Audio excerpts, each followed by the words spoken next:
Bonjour à tous ceux qui nous rejoignent au fur et à mesure. Juste pour vous préciser qu'on attend encore une minute ou deux et on démarre le webinar comme convenu à 11h30.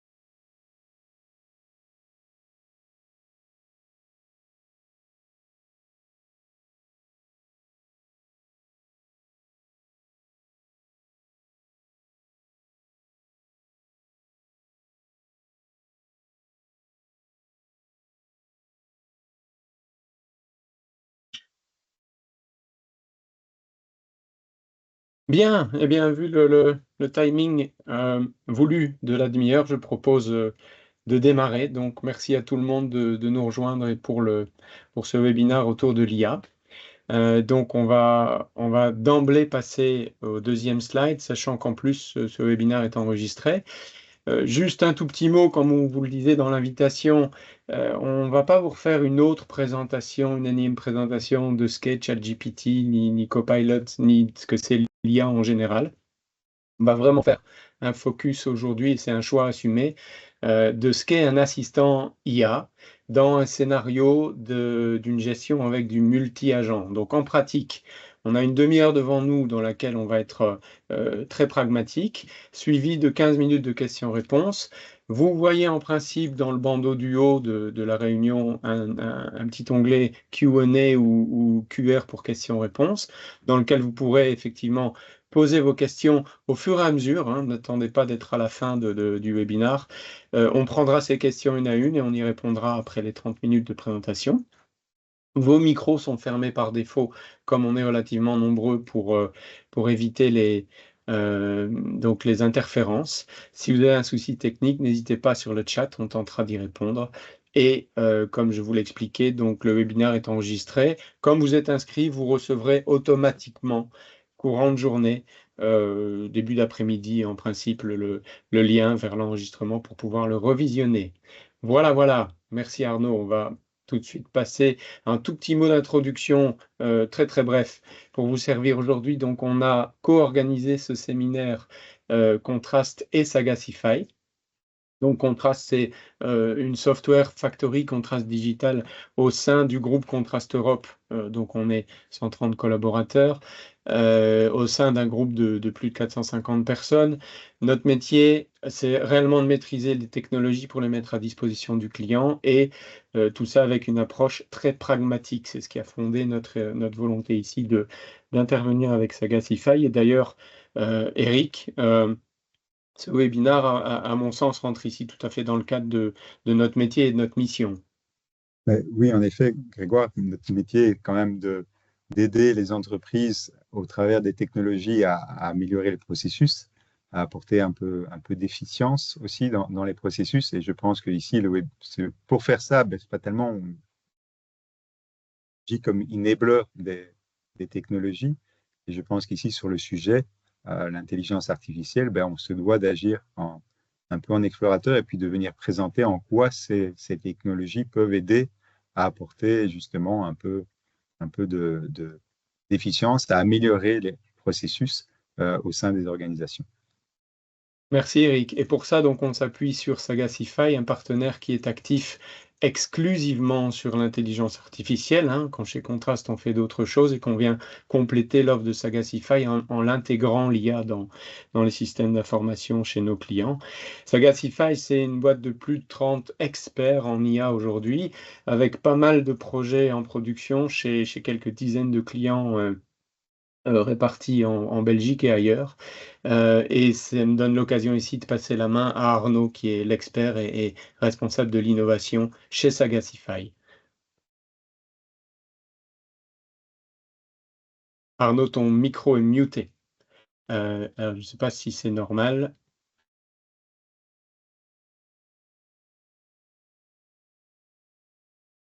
Alors, quand on parlait des problèmes techniques, Voilà. voilà. Merci Arnaud. Voilà. Bonjour tout le monde. Merci Grégoire. Donc voilà. Effectivement, je suis Arnaud Decker. Je suis Head of Innovation chez Sagacify. Et effectivement, chez Sagacify, notre mission est d'aider nos clients à faire de l'optimisation et de l'automatisation de processus métiers ou administratifs au moyen de solutions qui sont basées sur l'IA. Et donc, c'est à ce titre qu'aujourd'hui, je vais vous faire une petite présentation sur ce qu'on appelle les assistants IA. Alors, d'abord, un petit mot, hein, on va prendre un peu de hauteur au départ. Et la première question à laquelle je voudrais répondre, c'est pourquoi est-ce qu'aujourd'hui tout le monde parle de l'IA générative? Pourquoi c'est important de se lancer dans l'IA? Et qu'est-ce qui a changé en fait depuis les 2 dernières années où on a tous entendu parler de ChatGPT? En fait, au départ, il y a, avant ce début de l'IA générative, eh bien, on reposait sur ce que j'appelle ici l'IA traditionnelle. C'est un gros abus de langage, en fait, c'est ce qu'on appelle l'IA supervisée, hein. Et cette IA supervisée permettait déjà, grâce au deep learning, ça fait un peu plus de 10 ans qu'on peut faire ça, de traiter le langage naturel, de traiter des images, de traiter des données structurées et d'automatiser des tâches sur base de ces données. Or, ce qu'on pouvait faire avant l'IA générative était quand même fortement limité parce que chaque fois qu'on voulait faire une nouvelle action, qu'on voulait faire automatiser une nouvelle tâche, on avait besoin d'entraîner le modèle. Et entraîner un modèle, on avait besoin de données d'entraînement. Et puis, une fois qu'on avait ces données, déjà, ça coûtait cher. Une fois qu'on avait ces données, derrière, on avait besoin d'ingénieurs en machine learning qui allaient entraîner le modèle pour pouvoir automatiser la tâche. Et donc, il y avait un coût d'entrée qui était quand même relativement important. Et en plus, au niveau typiquement, spécifiquement du langage, générer du langage, ça restait quand même quelque chose avec un niveau de qualité qui n'était pas exploitable en production. Alors, depuis qu'on a l'IA générative, et ça fait vraiment juste 2 ans, eh bien, on va traiter les mêmes données. On traite encore du langage, des images, on peut traiter des données structurées, même si pour les données structurées, c'est quand même un peu plus compliqué qu'avant. Mais on exploite des modèles qui sont pré-entraînés. Et le fait que ces modèles soient pré-entraînés à effectuer différentes tâches fait qu'on n'a plus besoin de faire de l'entraînement avec une base de données, de données labellisées, hein, comme on dit. On peut juste faire ce qu'on appelle du prompting, c'est-à-dire qu'on va donner des instructions au modèle et le modèle va être capable, parce qu'il est pré-entraîné sur une quantité de données absolument astronomique, eh bien, il va être capable de pouvoir donner des réponses d'extrêmement bonne qualité, même sans entraînement spécifique sur base des données. Ce qui veut dire qu'en fait, on a des nouvelles possibilités pour exploiter des nouveaux use cases dans l'entreprise et que le coût d'entrée a fortement diminué. Et donc, ce qu'il faut retenir, c'est que depuis qu'on a cette IA générative, les applications d'IA sont devenues beaucoup plus accessibles pour les entreprises, qu'elles soient petites, moyennes ou même très grandes. Voilà. Et donc, dans ce contexte-là, eh bien, comment est-ce qu'on peut utiliser aujourd'hui l'IA dans l'entreprise? Vous êtes une entreprise, vous voulez commencer, et en fait, ce qui est probablement déjà intéressant, c'est de se demander quels sont les grands types de projets. Alors, les grands types de projets, moi, j'aime bien catégoriser ça de 2 manières. Le premier, c'est de l'automatisation de tâches journalières. Et là, j'ai mis une petite personne pour montrer que c'est une automatisation qui va quand même encore être actionnée manuellement. Donc, c'est quelqu'un qui va se dire, tiens, maintenant, par exemple, si on a un chatbot, hein, on a accès à ChatGPT, par exemple, ou à Copilot dans le cadre de son entreprise. Et donc, on va se dire, je vais utiliser l'IA pour m'aider à faire des tâches assez simples, hein. J'ai un email à écrire, je vais dire, j'ai besoin d'écrire un email pour contester une facture, est-ce que tu peux m'aider?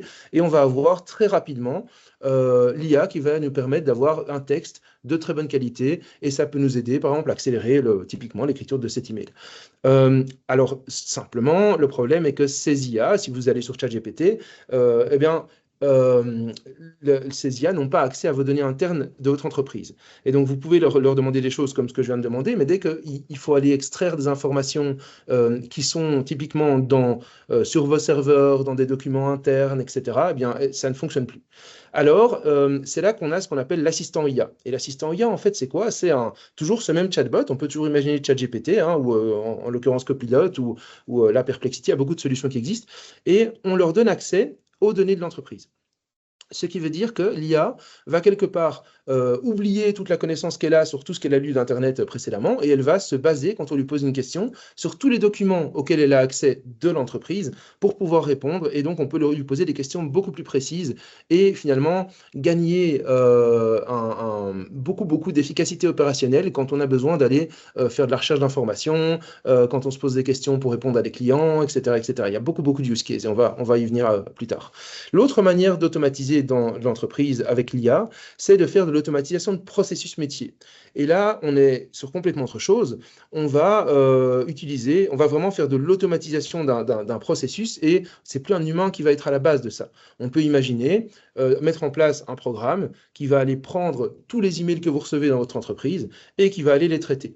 Alors, on peut les traiter de deux manières. Soit on va utiliser un agent IA, et donc c'est un processus relativement simple. On peut imaginer, par exemple, reprendre tous les attachements que vous allez recevoir ou les documents que vous allez recevoir dans votre entreprise et mettre en place un processus qui va extraire les informations systématiquement de tous ces documents pour pouvoir derrière les mettre automatiquement dans votre base de données. Et on enlève tous les processus d'encodage. Ça, c'est un processus simple.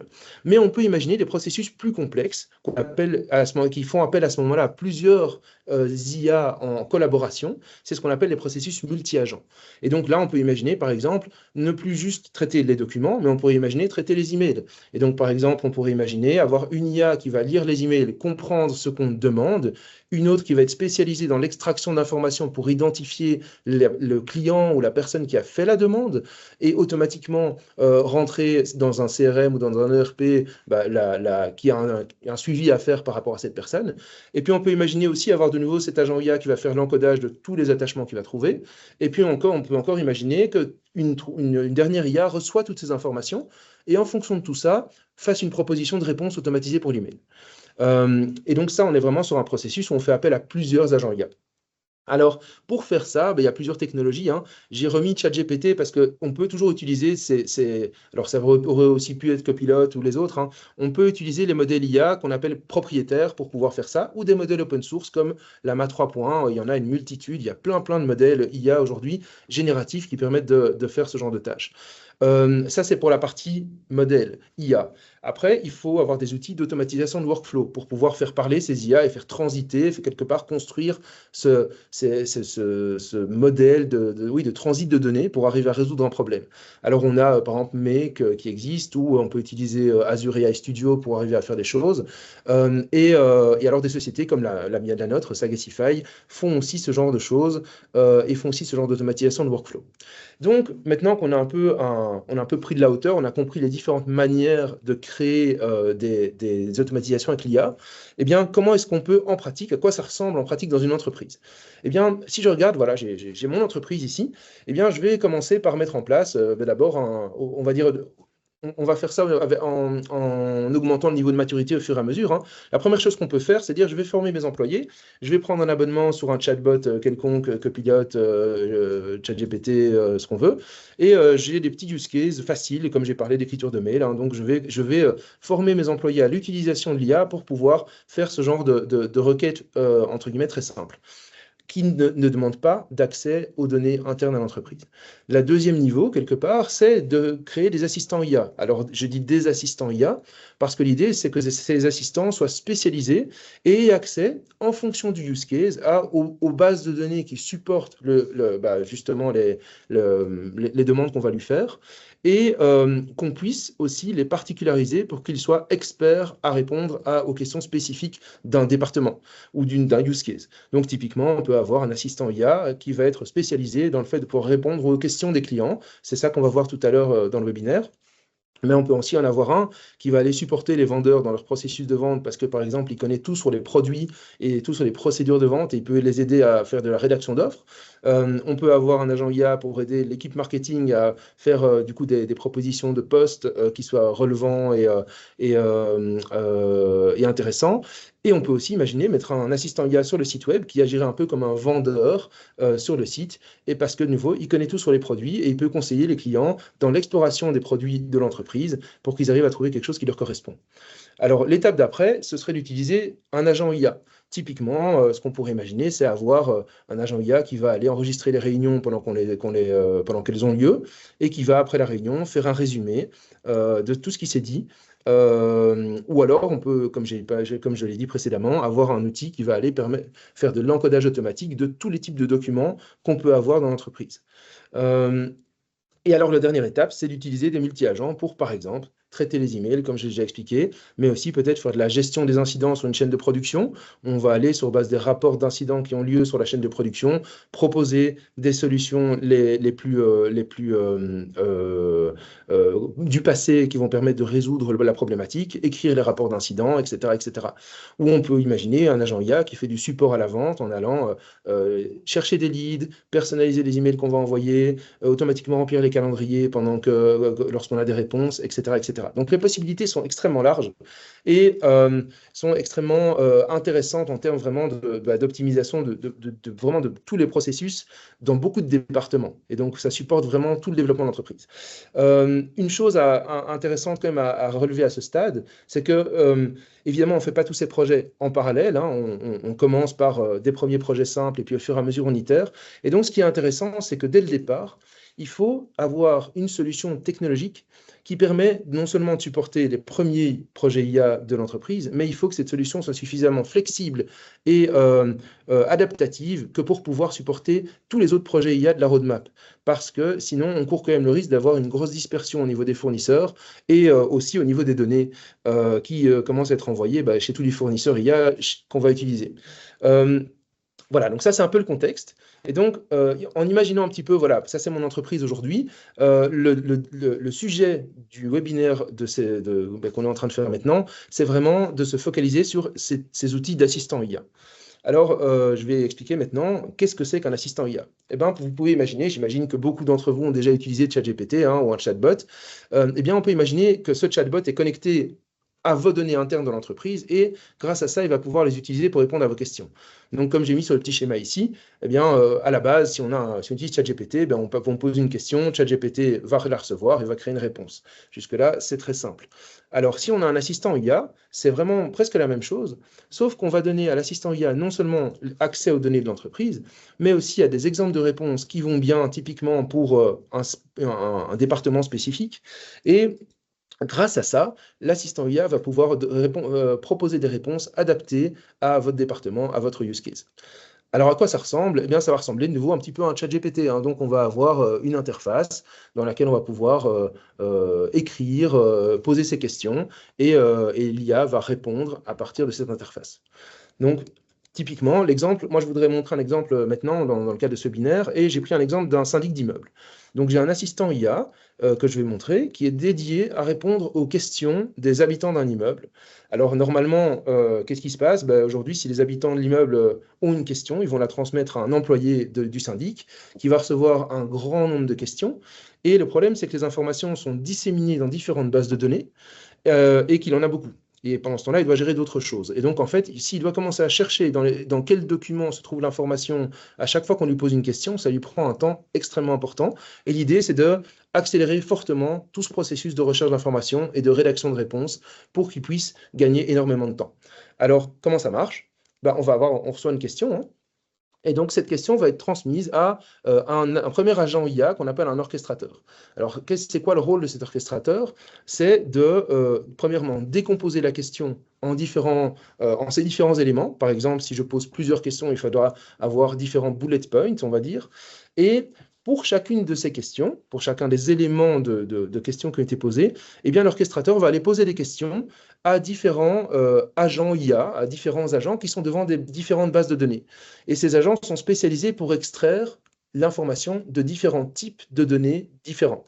Et donc, typiquement, ici, mon orchestrateur, il est connecté à un agent qui est spécialisé dans l'extraction d'informations dans les documents. Et donc, cet agent, il est lui-même connecté à un SharePoint où j'ai des actes un certain nombre de documents, des actes de propriété, les résumés, les rapports des assemblées générales, des contrats avec des fournisseurs, etc., etc. J'ai un deuxième agent qui est connecté à mon orchestrateur, qui est un agent spécialisé pour aller extraire des informations dans les bases de données. Et donc, lui-même peut aller parler à une base de données de factures, une base de données qui a des informations sur les propriétaires, une base de données qui a des informations sur les fournisseurs. Et ensuite, j'ai un troisième agent qui, lui, est connecté à l'historique des emails. Et lui, son travail, c'est d'aller récupérer dans l'historique des emails des informations qui vont permettre d'aller éventuellement enrichir la réponse. Et donc, quand je reçois ma question, l'orchestrateur va dire, voilà, maintenant, pour chaque élément de la question, il va demander à chaque agent avec qui il est connecté, voilà, on m'a posé cette question, est-ce que tu as des informations pour supporter la réponse? Et l'agent va dire, oui, moi j'ai trouvé dans tel document une source de données intéressante. Tout ça revient chez l'orchestrateur qui, sur base de ça, va reprendre les éléments d'information les plus utiles et qui va répondre à la question. Et donc, on va avoir du coup une réponse qui va être générée de cette manière-là. Alors, on va faire une petite démo. Donc, j'ai ici j'ai préparé quelques phrases, comme ça je ne réécris pas. Et donc, la première question que je vais poser à mon assistant IA, c'est quel montant a été voté à l'Assemblée générale de 2023 pour les fonds de réserve? Et donc, je vais aller dans mon assistant IA. Donc, on voit ici que j'ai une fenêtre dans laquelle je peux aller poser mes questions, hein, et donc, je vais copier ma question. Et donc, voilà, là, il est en train d'aller chercher dans toutes les bases de données. Et alors, il me dit, voilà, en 2023, les fonds de réserve qui ont été votés, c'était 900 euros. Alors, si je veux pouvoir vérifier la qualité de la réponse, eh bien, je peux aller regarder les sources sur lesquelles l'IA s'est basée, qui ont été renvoyées par les différents agents de base de données, hein. Et donc, je peux aller regarder ces sources. Et dans les sources, je peux aller voir, voilà, j'ai des dates. Ça, j'ai demandé 2023, ça c'est 2021, 2022. Ah, ici, j'ai le PV de l'Assemblée générale de 2023. Je vais l'ouvrir. Et je vois ici, hop, l'Assemblée générale décide de constituer un fonds de réserve annuel d'un montant de 900 euros. Et donc, OK, c'est bien, elle a bien trouvé l'information, elle a bien répondu. À noter que si elle s'était trompée et qu'elle avait été prendre, par exemple, l'Assemblée générale de 2021, eh bien, on voit ici qu'on a fait un fonds de réserve de 3 800 euros. Donc, on voit qu'elle a été bien chercher l'information dans le bon document, qu'elle a compris où était la bonne date et qu'elle a pu retrouver tout ça de manière beaucoup plus rapide que si j'avais dû aller lire tout ça moi-même. Alors, autre exemple. Puis-je ajouter un point à l'ordre du jour de l'Assemblée générale qui a lieu dans 3 jours? Alors, de nouveau, pour ça, il faut connaître toutes les règles et pouvoir aller retrouver l'information. Et là, très très rapidement, non, je ne peux pas ajouter un point à l'ordre du jour de l'Assemblée générale qui a lieu dans 3 jours. Pourquoi? Parce que les propositions doivent être reçues au moins 3 semaines avant le début de la période prévue pour la tenue de l'Assemblée générale. Et si, voilà. Donc, alors, je peux toujours aller vérifier pour voir est-ce que c'est une bonne information. Donc, de nouveau, dans le guide pratique pour les copropriétaires, je vois que chaque propriétaire peut demander au syndic de mettre un point à l'ordre du jour, mais il faut qu'il le fasse au moins 3 semaines avant le début de la période, etc. Donc, jusque-là, effectivement, ça m'a permis de me retrouver des informations de bonne qualité. Alors, quel fournisseur avons-nous le moins payé cette année? Voilà. Donc, je peux poser cette question. Et là, de nouveau, il faut que j'ai accès à une autre type de base de données, hein. Ça, c'est dans une base de données structurée. Et donc, j'ai le nom du fournisseur qu'on a moins payé et je peux lui demander combien cela a-t-il coûté. Voilà. Et là, même chose, il va aller rechercher les informations dans la base de données et il va aller me retrouver le montant qu'on a payé à ce fournisseur. Alors, autre exemple. Voilà. Quels sont les frais communs à la charge de tous les copropriétaires? Question qu'on pourrait poser du coup à toujours cet employé d'un syndic, hein. Et donc pour cet immeuble, voilà, maintenant il peut me dire que les frais d'entretien de réparation des parties communes utilisées par tous les copropriétaires, les frais d'administration, les frais de consommation, réparation des installations communes, les primes d'assurance des choses communes, l'entretien du jardin, etc., etc. Et donc on peut voir de nouveau, en allant chercher de nouveau les informations, que finalement, il a été retrouvé toutes les informations cohérentes dans ces bases de données. Alors, dernier exemple, qui s'occupe de l'entretien de l'ascenseur et qui est-ce que je peux contacter en cas de problème? Eh bien, de nouveau, cette information-là se trouve dans la base de données des fournisseurs. Et donc là, l'IA va aller rechercher l'information et va me dire que c'est Lift Inc. Luxembourg et que voilà qui je peux contacter si jamais j'ai un problème. Donc, ce petit exemple illustre ici, dans le cas de mon syndic d'immeuble, à quel point, en fait, je peux gagner du temps en envoyant mes questions de manière tout à fait brute dans l'IA et donc, je vais aller retrouver des informations dans plusieurs types de bases de données et très, très rapidement. Alors, voilà. Donc, maintenant qu'on sait ça et qu'on voit un petit peu comment ça fonctionne, on se dit, bah oui, c'est très bien, ça m'intéresse. Alors, qu'est-ce que je peux choisir comme solution? Et là, il y a un peu deux grands débats, hein. Il y a effectivement des solutions qui existent déjà, comme Copilot, où on peut aller prendre une version pro de ChatGPT et aller chez OpenAI, et on peut connecter de manière, on peut connecter des informations de son entreprise à ces outils-là. Et donc, ces outils vont utiliser non seulement un modèle d'IA, mais aussi, évidemment, une interface utilisateur, il y a un certain nombre de blocs technologiques qui leur permettent d'arriver à remplir leur mission quelque part, et on peut connecter ces données du coup sur ces outils et avoir des résultats qui sont très bons.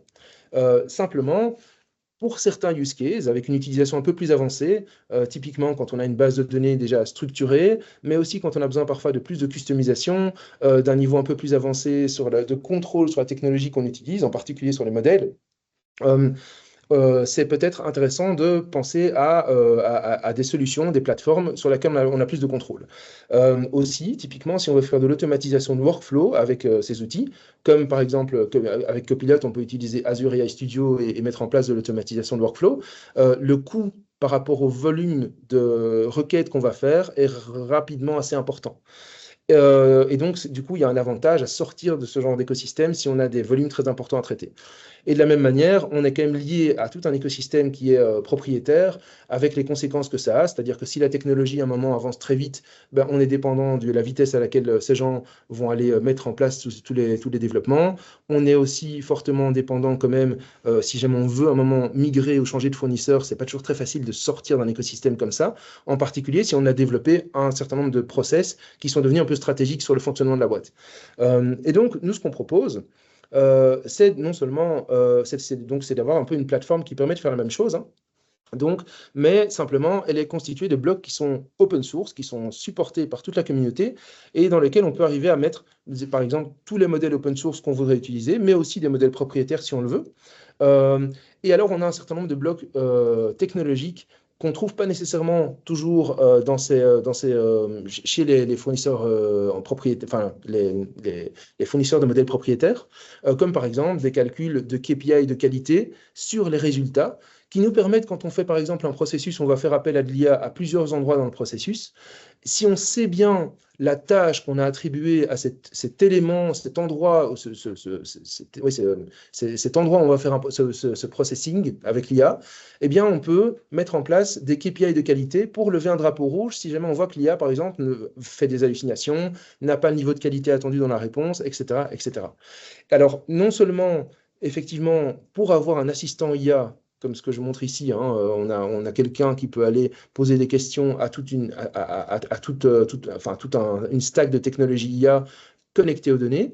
On a tout ce qu'il faut finalement, non seulement pour faire l'assistant IA, mais une fois qu'on a tout ça en place, c'est aussi très facile de pouvoir ajouter en plus les use cases suivants qui vont permettre d'aller plus loin dans l'automatisation de l'entreprise. Et donc, une plateforme comme ça est vraiment la fondation de l'intégration de l'IA dans l'entreprise. Alors, quels sont les points importants à considérer quand on veut choisir un peu sa plateforme IA? Premièrement, cette plateforme, je l'ai déjà dit, ça doit être évolutif. C'est-à-dire que je dois pouvoir commencer à utiliser sur des use cases simples, mais je dois pouvoir avoir quelque chose qui va me permettre de supporter les use cases plus avancés au fur et à mesure que je vais intégrer mes nouveaux projets IA dans ma roadmap d'automatisation. Alors, au niveau de la propriété, eh bien, nous, on pense que c'est important de ne pas avoir de verrouillage avec le fournisseur et qu'une entreprise, c'est tellement stratégique, devrait être propriétaire de son système GenAI. L'idée, c'est que derrière, elle puisse le déployer sur son propre cloud, sur son site où un fournisseur pourrait le hoster pour elle, mais on pense que c'est très important de rester en contrôle de la propriété de sa solution. Alors, de la même manière, aujourd'hui, c'est un des domaines de la technologie où les évolutions technologiques vont le plus vite. Et donc, c'est important d'avoir une solution, une plateforme qui permet de continuer à évoluer avec la technologie. Par exemple, on sait qu'on a entre mars et avril, tous les 5 jours, des nouveaux modèles IA génératifs sont sortis par des très grandes entreprises. Et ça continue comme ça. Donc, on a vraiment encore aujourd'hui très régulièrement des nouveautés. Il faut que la plateforme puisse évoluer avec la technologie. Et pour ça, la meilleure manière, c'est de s'appuyer sur des blocs open source qui sont activement développés par un grand nombre de gens. Alors, au niveau de la flexibilité, il faut pouvoir choisir le modèle de langage qu'on veut. Pourquoi? Parce que certains modèles de langage sont plus efficaces que d'autres sur certains types de tâches. Et donc, idéalement, il faut pouvoir déployer un certain nombre de modèles de langage différents qui vont permettre chacun de pouvoir être appelé pour une tâche spécifique. Et au niveau de l'intégration, évidemment, il faut pouvoir s'intégrer avec toutes les sources de connaissances de votre entreprise. Alors, ça a l'air d'être une évidence, mais aujourd'hui, par exemple, typiquement, se connecter sur des bases de données ou des données structurées, eh bien, ça comporte un certain nombre de challenges parce que l'IA générative est vraiment faite pour comprendre du texte et pas nécessairement des données structurées. Et donc, le niveau de l'intégration, eh bien, il y a un certain nombre de choses à vérifier avant de choisir sa plateforme IA pour s'assurer qu'on pourra connecter tout ce qu'on veut y connecter. Alors, au niveau du contrôle des coûts, de nouveau, on sait aujourd'hui que si on va utiliser un modèle open source, on va avoir, en termes de coûts d'utilisation, des coûts qui vont être entre 2000 et 4000% moins chers que si on va aller utiliser, par exemple, les modèles d'OpenAI qui sont derrière ChatGPT. Et donc, finalement, on sait aussi que Copilot a un certain coût pour pouvoir être utilisé dans une entreprise. Et donc, l'idée, c'est que la plateforme IA sur laquelle on veut se baser doit avoir des licences et en général un business model qui sont supportables pour le gain espéré de l'automatisation dans l'entreprise. Et alors évidemment, il faut qu'on puisse avoir confiance dans les résultats et il faut qu'on puisse être certain de leur qualité. Et donc pour ça, ce qui est important, c'est d'avoir justement la possibilité de mettre des KPI, d'évaluation de la qualité des réponses aux bons endroits pour s'assurer qu'on peut arriver finalement à croire les réponses qu'on va créer. Et évidemment, et le point peut-être le plus important, toutes les données qu'on y connecte, on doit pouvoir être 100% certain de leur confidentialité et du fait qu'elles restent en sécurité. Et donc pour ça, nous on propose qu'on soit en contrôle de l'infrastructure, on n'envoie pas nos données chez quelqu'un d'autre, et finalement on ne doit pas croire le fait qu'ils nous promettent qu'ils ne vont pas les utiliser. Donc ça, c'est plutôt pour la sécurité des données, mais aussi, il y a des modules de sécurité qui peuvent être déployés, comme par exemple un module d'analyse des prompts qui vont s'assurer qu'on ne va pas avoir des attaques en essayant de demander au modèle de sortir des données qui ne devraient pas être exposées. Typiquement, si vous avez un chatbot exposé sur votre site web, c'est extrêmement important. Alors, le mot de la fin, comment est-ce qu'on peut faire pour se lancer? Eh bien, la première chose à faire, c'est de s'éduquer et de non seulement le management, mais aussi les équipes de terrain qui vont finalement au quotidien être exposées à l'IA, doivent comprendre ce que c'est, doivent être éduqués pour arriver à bien utiliser ces IA, pour pouvoir faire des prompts et pour pouvoir avoir confiance et savoir quand est-ce qu'on peut avoir confiance ou pas, en fait, finalement, à l'IA. Donc, il y a toute une phase d'éducation. Ensuite, il y a une phase d'identification d'opportunités parce que, comme vous l'avez vu, dans une entreprise, on peut avoir énormément de différentes utilisations de l'IA. Et donc, c'est important d'avoir un moment la capacité de pouvoir identifier ces opportunités. Alors, à ce niveau-là, il y a quand même quelque chose d'intéressant à souligner. Il y a une étude de Microsoft qui date de mai 2024, qui dit que 73% des employés dans une entreprise ont déjà utilisé l'IA. Mais de ces 73%, seulement 53% ont osé le partager avec leur management. Ce qui veut dire qu'en fait, non seulement il y a potentiellement beaucoup de gens qui ont des idées de comment utiliser l'IA d'une manière intéressante dans votre entreprise, mais aussi ça veut dire que si on ne l'intègre pas avec un outil dans lequel on est certain de la sécurité, on risque d'avoir des fuites de données. Donc il y a vraiment à la fois ne pas se lancer, c'est à la fois un manque d'opportunité en termes d'efficience opérationnelle, mais aussi un risque en termes de coût des données. Donc ça, c'était la petite parenthèse. Donc une fois qu'on a identifié ces opportunités, eh bien, il faut essayer de trouver un premier projet qui soit facile, rapide à déployer et avec un taux de risque très très bas. Pourquoi? Parce que l'idée, c'est de construire la confiance, faire un premier projet où ça fonctionne, montrer qu'on crée de la valeur avec l'IA et en fait enclencher vraiment une dynamique positive liée à l'utilisation de ces technologies. Alors, il faut commencer rapidement. Pourquoi? Parce que la technologie est mature aujourd'hui. On sait que les modèles d'IA fonctionnent très très bien et les résultats, on les voit déjà. Il y en a pas mal d'entreprises qui ont commencé à intégrer tout ça et qui peuvent montrer des chiffres en termes de gains d'efficience. Et j'ai envie de dire, même si les données ne sont pas assez propres, parce que c'est quelque chose qu'on entend souvent, les gens me disent oui, mais moi, mes données sont pas très bien cleanées, j'ai un SharePoint un peu sale, etc. Est-ce que ça va marcher? Alors, dans le cas de l'IA traditionnelle, comme ce que j'ai dit au tout début, c'était problématique. Aujourd'hui, sur les IA comme typiquement génératives, ça l'est beaucoup moins. Donc, on peut quelque part facilement connecter une IA générative à un SharePoint, à une source de base de données qui n'est pas nécessairement extrêmement claire. Alors, il faut que les informations soient quand même plus ou moins correctes, mais on peut rapidement en fait quand même arriver à exploiter tout ça. Alors, évidemment, nous, on conseille de contacter un provider AI parce que nous, on peut être tout à fait... en fait, une partie de notre travail, c'est vraiment justement de vous conseiller, de vous aider à identifier les opportunités et de vous accompagner en fait dans la réussite de ce genre de cette transition vers l'intelligence artificielle. Et alors, dernière remarque, il existe des aides, si vous êtes wallon en particulier, pour pouvoir, un, faire de l'identification d'opportunités, deux, pour pouvoir faire des essais d'implémentation de l'IA, notamment auprès de l'Agence du numérique avec les projets StartIA et Tremplin IA. Et donc, ça, c'est tout à fait possible d'être subsidié jusqu'à 75% sur des montants assez intéressants pour pouvoir justement se lancer. Voilà. Et alors, en conclusion, je voudrais montrer un petit peu une petite étude de Stanford de décembre 2023 qui dit que lorsqu'on donne à des outils, à des travailleurs des outils d'IA générative, eh bien, non seulement ils sont plus productifs, ils restent plus longtemps dans l'entreprise, mais on a aussi des clients plus contents.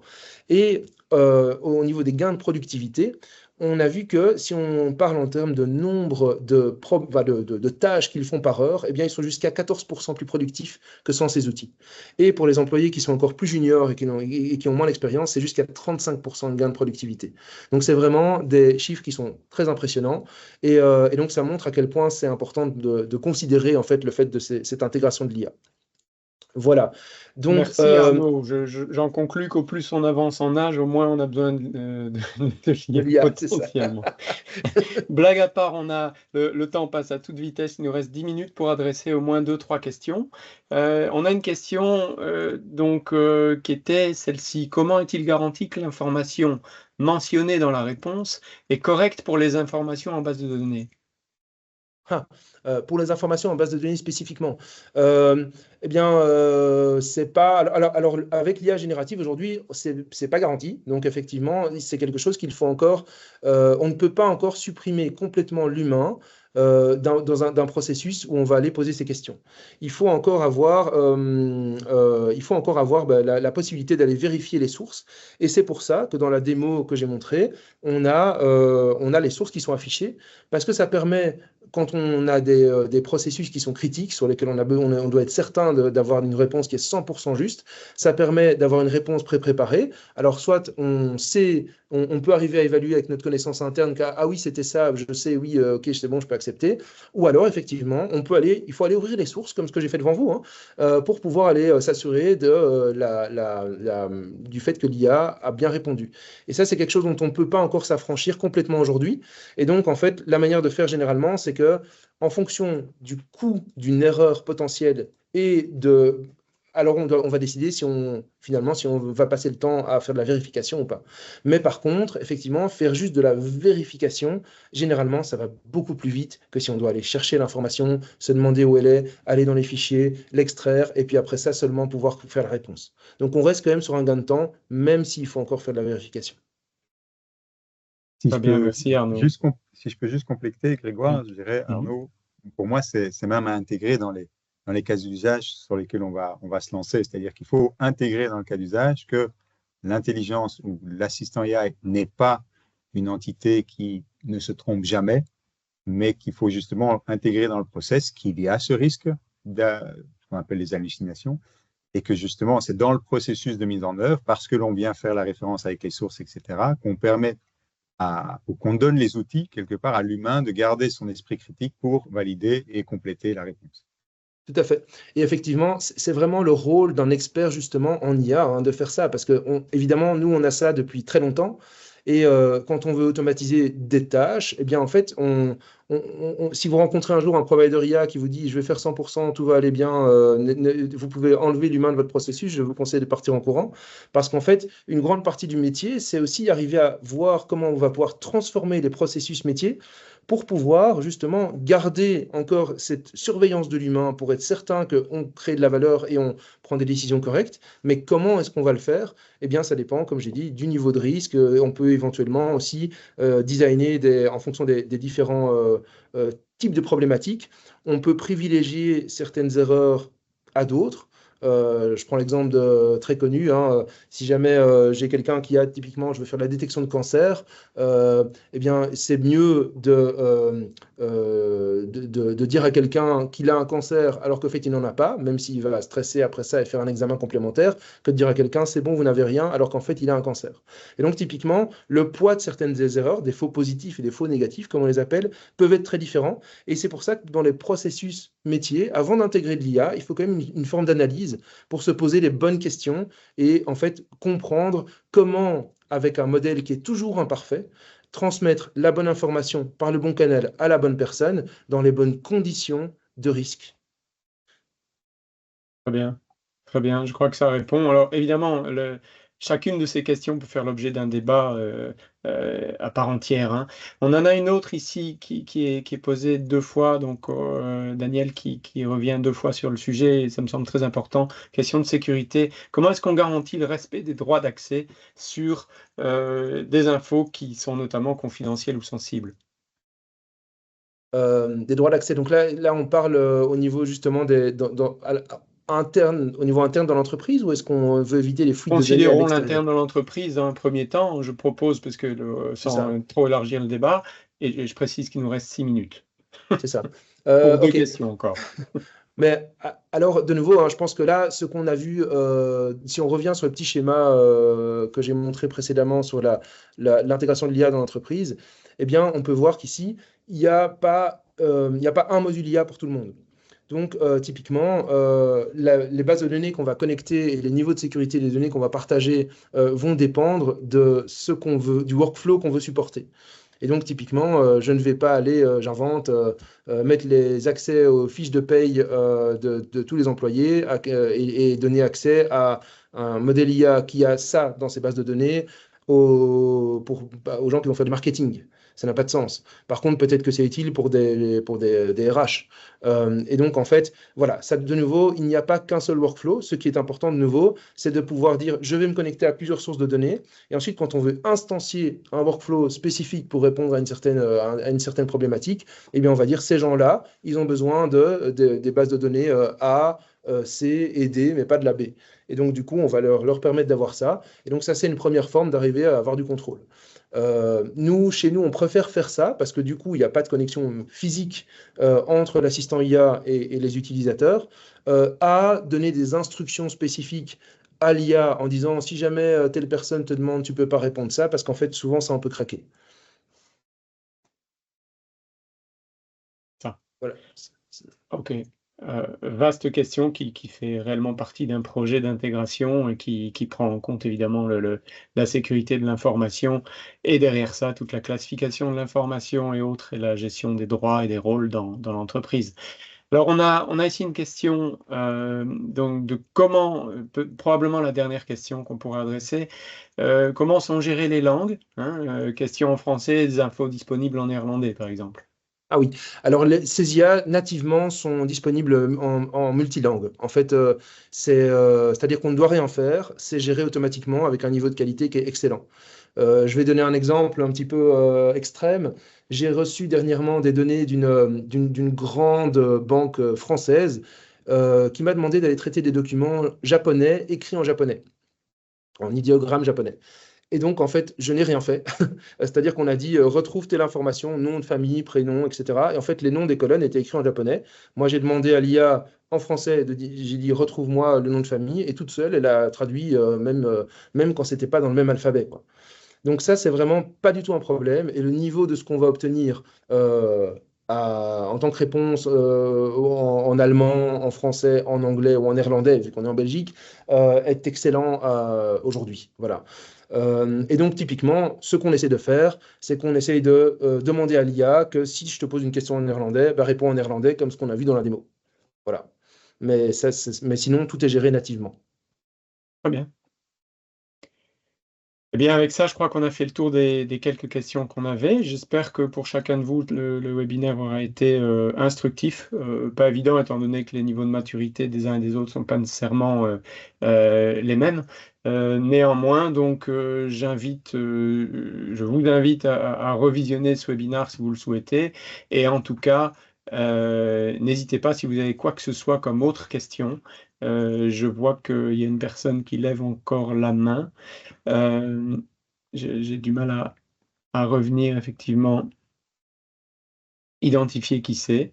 Vous pourrez en tout cas, vous avez nos coordonnées, vous avez l'email d'Arnaud, d'Eric, ainsi que les GSM. N'hésitez pas. Je tente de retrouver la personne qui a levé la main, mais c'était peut-être une erreur pour Non, simplement je vouloir crois réagir. pas que c'est une main levée. Je crois que c'est juste quelqu'un qui Voilà, levait c'est le ça. pouce ou applaudissait. Voilà. Ok, parfait. Alors, merci à tous. Bonne journée. On vous tiendra au courant puisque d'autres webinars, notamment par rapport à des cas peut-être un peu plus simples et standards, mais que néanmoins vous pourrez intégrer facilement, d'autres webinars suivront. Donc voilà, merci à tous. Excellente journée Bon et au appétit. Merci plaisir beaucoup, de au vous revoir. voir. Merci. Au revoir.